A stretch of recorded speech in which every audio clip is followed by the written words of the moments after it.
খুব বেশি smooth finishing দেওয়ার প্রয়োজন না থাকার কারণে ওপরে জিগজ্যাগ স্ক্রাবারের সাহায্যে খুব সহজেই এই ডিজাইনটা করে নিয়েছি। আর এরপর চকলেট গানাশ দিয়ে দিয়েছি।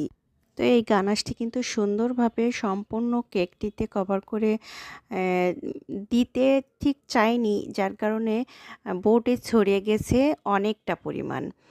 তো আসলে এই কেকটা ছিল ময়েস্ট কেক। আর ময়েস্ট কেকের প্রত্যেকটি পার্টেই থাকে অতিরিক্ত পরিমাণে চকলেট।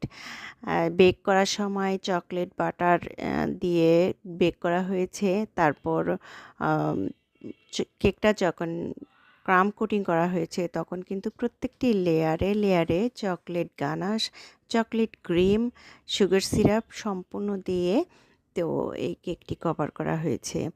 যার কারণে এটা খেতে মানে প্রত্যেকটা বাইটেই চকলেটের টেস্ট আসবে। আর এই চকলেটটা ছিল সম্পূর্ণ ডার্ক চকলেট।